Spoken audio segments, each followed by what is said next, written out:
Bonjour, bien-aimés frères et sœurs en Christ. Nous sommes dans notre deuxième numéro où nous vous parlons de la victoire de la croix sur la mort.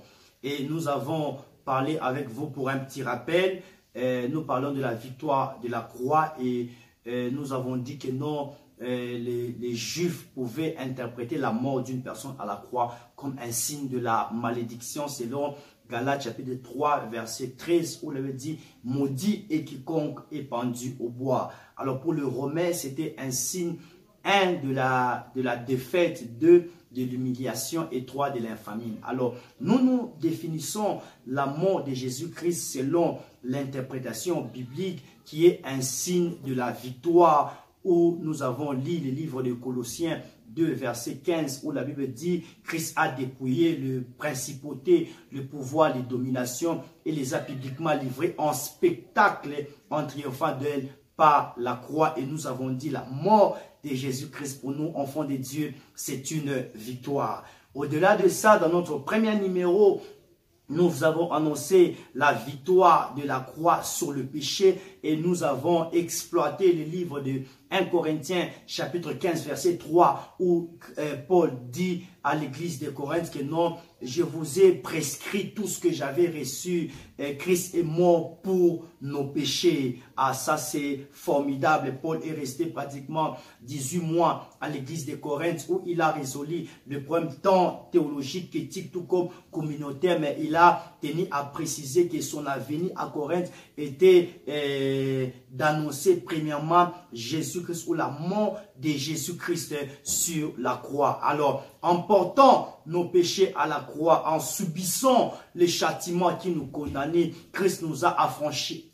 De la punition du péché, nous l'avons vu avec la femme qui était surprise en flagrant délit d'adultère. Deux, de la puissance même du péché, quand le péché entre, ça vient nous bloquer, ça vient nous rendre captifs, ça vient nous lier pendant longtemps. Alors Christ nous a affranchis même de la punition du péché. Et trois, de la présence même du péché, quand il reviendra établir son royaume, et même le péché en question sera dissipé, son trône sera établi et nous allons vivre une présence continuelle de notre Seigneur Jésus-Christ. Alors aujourd'hui, nous parlerons de la victoire sur la mort. Que Dieu vous bénisse. Nous serons dans notre texte, dans notre livre des Romains, chapitre 6, verset 23. Romains 6, verset 23. La Bible dit ceci. En effet, le salaire du péché, c'est la mort. Mais les dons gratuits de Dieu, c'est la vie éternelle en Jésus-Christ, notre Seigneur et Sauveur. Alors, bien-aimés frères et sœurs, ce texte est clair, vraiment clair. On avait dit, le salaire du péché, c'est la mort. Donc, toute personne qui pouvait pécher, il devait mourir. Donc, la sanction face au péché, c'était la mort. Donc, quand on pêche, on doit nécessairement mourir. Alors, c'est formidable. C'est formidable. Jésus qui n'a pas péché, mais il a accepté de prendre le péché de l'homme afin de mourir à sa place et que l'homme soit libéré, l'homme soit délivré, l'homme soit affranchi. 1 Pierre, chapitre 2, verset 24. Là, c'est Paul qui parle. Il dit, Jésus-Christ a porté nos péchés en son corps. Alléluia. En son corps. En mourant à la croix de Golgotha. Bien-aimés frères et sœurs, j'aimerais rappeler à une personne en ce moment particulier que Jésus-Christ est venu ici sur la terre pour deux missions principales. La première mission, elle consistait à affranchir l'homme de son péché. La deuxième mission, elle consistait à remporter sous la puissance de la mort. Et aujourd'hui, on parle de cette victoire sur la mort. Alléluia. C'est merveilleux.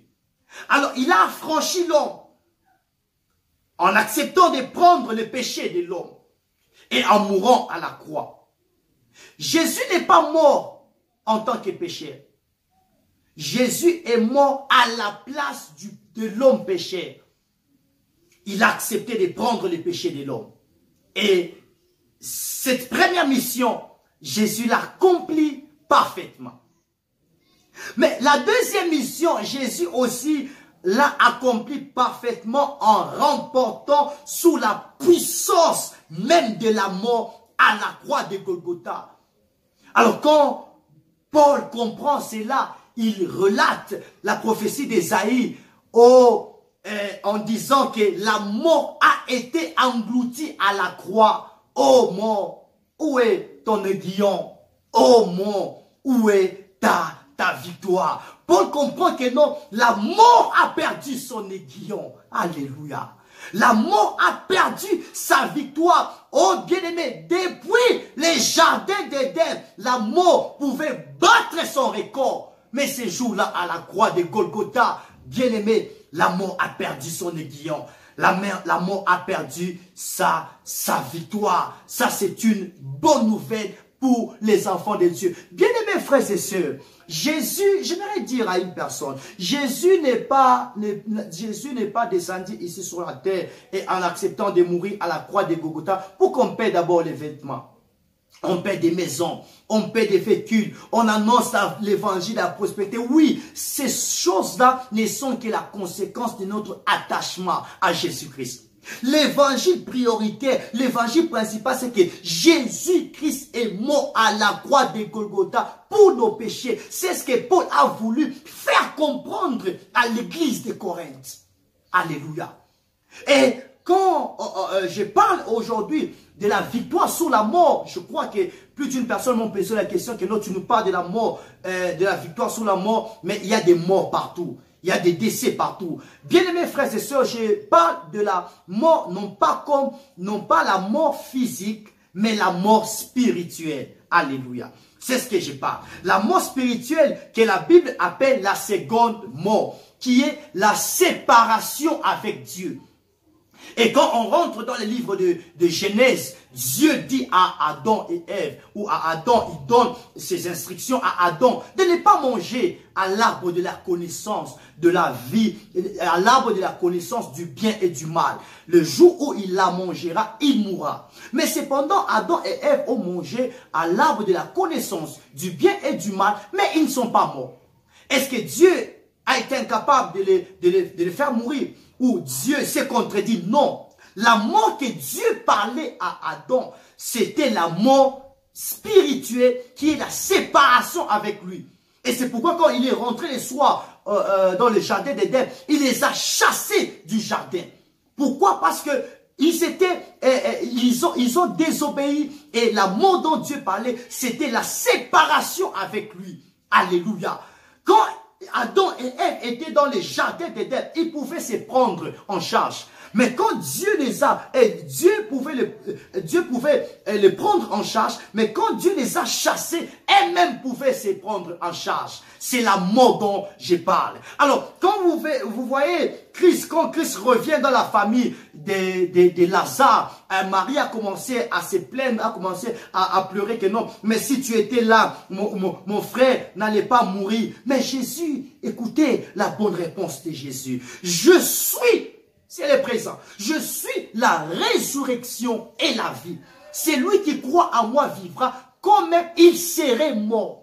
Jésus a voulu faire comprendre à la sœur de Lazare que non, moi que tu vois ici, je suis la résurrection et la vie. Je suis venu non pas pour remporter d'abord à la mort physique, mais je suis venu pour remporter à la mort spirituelle. Mais elle n'a pas compris. Même quand Jésus arrive à la tombe de Lazare, Jésus a commencé à pleurer. Il n'a pas pleuré parce qu'il était incapable de ressusciter Lazare. Il n'a pas pleuré parce qu'il avait l'affection vraiment à l'égard de Lazare. Non, c'est parce que tous ces gens-là ne comprenaient pas son avenir, la signification de son avenir ici sur la terre. Ce n'était pas d'abord de remporter sous la mort physique, c'était de remporter sous la mort spirituelle qui battait son record depuis le jardin d'Éden, la séparation avec Dieu. Alléluia. Et ces jours-là, à la croix, la Bible dit ceci, la voile qui divisait le lieu saint et les lieux très saints a été déchirée en deux. C'est-à-dire, oh bien-aimé, Adam s'est séparé de Dieu dans les jardins d'Éden. Il a fallu à ce que quelqu'un puisse mourir à la croix de Golgotha afin de les aider ou de renouer la relation qu'on avait jadis perdue avec notre Dieu. Oh bien-aimé, j'aimerais dire à une personne que Jésus-Christ est mort à la croix de Golgotha en remportant sur la puissance de la mort. Et aujourd'hui, pour nous les chrétiens, cette mort physique, elle ne nous fait pas peur. Même si je meurs aujourd'hui, il y a une seconde vie. Alléluia. Oh, je vais vivre dans l'éternité avec Dieu. Beaucoup de gens donnent l'importance à la mort physique. Quand on perd un membre de la famille, quand on perd une soeur, un frère, donc ça devient scandaleux, ça devient un scandale. Mais bien aimé, oh, c'est avantageux que je meure même aujourd'hui. Parce que je sais que non, j'ai déjà placé ma vie en Jésus. J'ai déjà mis ma foi en Jésus. Je vivrai dans l'éternité. Je vivrai avec Christ. Et c'est le travail que Christ a accompli à la croix de Golgotha. Alors, Étienne, en comprenant ces choses, Acte chapitre 5, verset 55. Étienne, en comprenant ces choses, bien aimé, il a accepté de se faire lapider. Oh bien-aimé, lorsqu'il s'est lapidé, au lieu qu'il puisse fuir, au lieu qu'il puisse se cacher, mais il s'est laissé faire. Oh bien-aimé, en fixant son regard vers le ciel, bien-aimé, il a vu, oh Jésus assis sous son trône. Étienne a compris que non, cet homme, même si je meurs aujourd'hui, je veux vivre avec lui. La seconde mort, oh, n'aura pas son aiguillon sur moi, n'aura pas sa victoire sur moi, parce que Christ a déjà remporté. Pourquoi on a peur de la mort physique? La Bible dit ceci. En Matthieu chapitre 10, verset 28, ne craignez pas celui qui peut tuer le corps, mais craignez plutôt celui qui a le pouvoir de faire périr le corps et l'âme. Et cette personne, ce n'est que Jésus-Christ de Nazareth, scandale pour le juif et folie pour le païen. Alors, bien-aimés frères et sœurs, Paul, en comprenant la portée de l'œuvre salvatrice que Christ a accomplie à la croix de Golgotha, Paul parle ceci en Romains chapitre 8, verset 38. Écoutez ce que Paul dit. J'ai l'assurance. Moi, Paul, j'ai l'assurance. Moi, Paul, j'ai la certitude. Moi, Paul, j'ai la confiance que ni la mort, ni la vie, ni les dominations, ni les anges, ni les choses présentes, ni les choses à venir, ni la puissance, ni la hauteur, ni la profondeur, ni aucune autre créature ne pourra me séparer de l'amour de Dieu manifesté en Jésus-Christ, notre Seigneur et Sauveur. Oh, bien-aimés frères et sœurs, je sais aujourd'hui que non, j'ai déjà placé ma vie entre les mains de Jésus. Je sais que j'ai déjà accepté Jésus-Christ comme Seigneur et Sauveur. Et la seconde mot, qui est la séparation avec Dieu, n'aura plus son aiguillon sur moi, n'aura plus sa victoire sur moi. Pourquoi? Parce que Christ a déjà remporté à la croix de Golgotha. Et c'est pourquoi vous voyez déjà comme des pierres impeurées. Il a régné Christ devant une femme. Mais écoutez, après qu'il ait compris vraiment la valeur de ce que Christ a fait à la croix de Golgotha dans une prédication vétérotestamentaire concernant l'effusion universelle du Saint-Esprit, il rappelle ce que Joël a dit, Joël chapitre 2 verset 22, que au dernier jour, il répandra de son esprit sur toute chair. Et Paul se tient devant le principal sacrificateur en leur disant que non, cette promesse ne concerne pas seulement un groupe restreint, encore moins sa génération, mais à tous ceux qui sont au loin, à aussi grand nombre que le Seigneur les appellera. Oh, cette promesse les concerne. Et aujourd'hui, on a été impacté par l'homme que vous avez tué, vous les Juifs, vous les Romains. C'est bel et bien cet homme qui nous a imparté. Et moi, Paul, ou moi, Pierre, je n'ai pas peur de la mort. Je peux accepter, de mourir aujourd'hui, mais l'évangile touchera jusqu'aux extrémités de la terre. Oh, bien-aimé, c'est une bonne nouvelle. C'est qu'après cette vie que nous menons ici sur la terre, il y a une seconde vie. Et cette seconde vie, oh bien-aimé, on sera à côté de notre Créateur. Et quand la seconde mort viendra, elle n'aura plus son aiguillon sur nous. Elle n'aura plus sa victoire sur nous parce qu'il y a quelqu'un qui a remporté sur cette mort. Alors j'aimerais prier avec une personne, oh, qui croit aujourd'hui que Jésus-Christ est mort pour ses péchés. Alléluia. Tu crois que Jésus-Christ est mort pour tes péchés. Tu veux prier avec moi en ce moment. J'aimerais prier avec toi. Tu n'as jamais donné ta vie au Seigneur. Bien-aimé, si tu ne donnes pas aujourd'hui ta vie au Seigneur, tu iras en enfer. Ça, je te dis, ça c'est clair. Tu iras en enfer. Tu ne vas pas vivre l'éternité. À une seule condition, de placer ta vie entre les mains du Seigneur. Alors tu veux inviter aujourd'hui Jésus-Christ dans ta vie. Tu vas fermer les yeux. Tu vas prier après moi. Seigneur Jésus, j'ai besoin de toi. Merci d'être mort à la croix pour mes péchés. J'ouvre la porte de ma vie et je t'accepte comme mon Seigneur et Sauveur. Prends la direction de ma vie et fais de moi la personne que tu désires que je sois. Je comprends aujourd'hui que tu es mort à la croix de Golgotha pour mes péchés afin que tu me donnes une nouvelle vie, la nouveauté des vies. Oh, je t'accepte dans ma vie au nom de Jésus. Amen. Bien-aimés frères et sœurs, comprends que Jésus vient d'entrer dans ta vie et tu auras part à l'arbre de la vie qui est la connaissance, oh bien-aimé, qui est la connaissance, qui n'est autre que la personne de Jésus-Christ. Que Dieu vous bénisse. Nous vous fixons rendez-vous dans notre 3e numéro où on parlera de la victoire sur le diable. Alléluia. J'ai une question, mais le diable bat son record jusqu'à présent. Mais vous nous parlez de la victoire de la croix sur le diable. Bien-aimé, apaisez vos émotions. On parlera des bonnes choses et on démontrera le travail que Christ a accompli à la croix de Golgotha pour rendre, oh bien-aimé, le diable inactif, oh bien-aimé, pour lier le diable. Oh, ça sera formidable. Alors, vous voulez suivre nos enseignements, nos prédications, n'hésitez pas de consulter notre chaîne YouTube. Écrivez simplement Gap Ministère, Instagram, Gap Ministère, Facebook, Gap Ministère, Twitter, Gap Ministère et notre page web, écrivez www.gap.com et vous serez édifiés par nos enseignements. Le Seigneur vous fera beaucoup de bien. Que Dieu vous bénisse. Moi, c'est votre humble serviteur, Trésor Massonga, les responsables du ministère Gap. Que Dieu vous bénisse.